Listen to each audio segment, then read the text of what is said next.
XJ Analyzer integration gives you the ability to control and monitor individual pins of a JTAG device from inside your own LabVIEW test code without needing XJ Developer or a detailed board setup. You can use it for things like manipulating one of your board's control lines during a functional test and receiving a notification if a monitored pin changes state.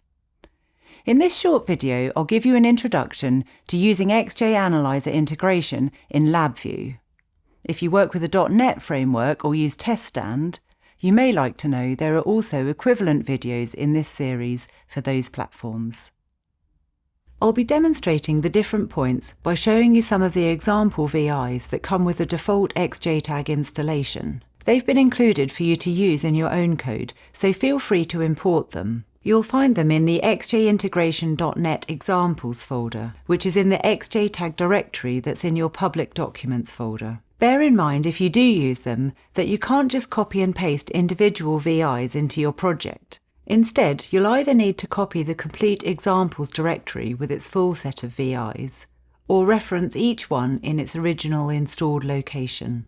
If you want to follow along with this demonstration, you will need to open the LabVIEW project called XJ Analyzer Integration. The first example we'll look at is the one called XJTAG Write Pins, which allows you to control the pins of a JTAG device.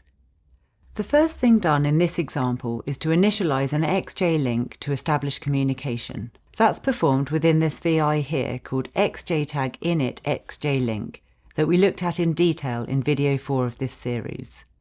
The next thing it does is to open the project that contains a description of the unit being tested, and that's performed by XJTAG loadproj. We looked at that in video 4 when I talked about the two types of file from XJ Developer you could use. If you don't have XJ Developer's XJD or XJPAC files, you can create an XJD file from XJ Analyzer by saving your project. You can then use that instead. With the XJ link initialized and the project opened, you can now go ahead and create an object of the ChainRunner class and get the chain running. That's performed by the XJTAG startrun VI, which must be passed references to the open project and the XJ link being used. Now that the chain's running, you can start to manipulate the device's pins. This example code controls 4 different pins. As you can see, the first thing to do is to use the getPinByNumber method to obtain a reference to the pin you want to control. You pass in one string to identify the device, for example IC1, and another to give the pin number, for example D2. Note that in my example, the project I loaded came from XJ Developer, so the system knows the device's reference designators. I can therefore refer to them simply as IC1 and IC2. On the other hand, if I'd been using the XJD file from XJ Analyzer, the software wouldn't have access to the design data, so the devices would be known only as JTAG1 and JTAG2. In that case, I would have needed to use the strings JTAG1 and JTAG2 instead of their circuit references.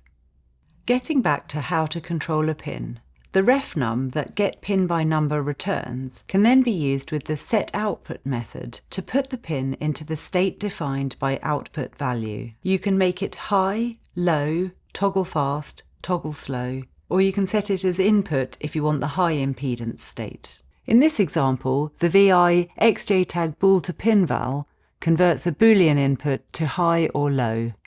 So that's how to set a pin. Reading one is just as easy. Look at this example VI, XJTAG read pin. As before, it starts by initializing the XJ link, loading the project, and using XJTAG startrun to create an object of the ChainRunner class and get the chain running. After those have been done, you can get ready to read your JTAG device's pins. First, use the getPinByNumber method to return a reference for the pin you want to monitor. In this instance, it's C3 of IC1. Now you can use the readValue property of the pin class with that reference to return the state of the pin. In this example, because the pin's connected to a push button, I've compared the result to a logic high to give an indication of when the button is pressed. And notice the running state property that's used here to provide a front panel indication that the chain is running. When you're finished with that board, dispose the ChainRunner object as described in video 4 of this series. Then, when you've completed all the work that uses the project, you can dispose the project and then the XJ-Link object. And don't forget the system close at the very end.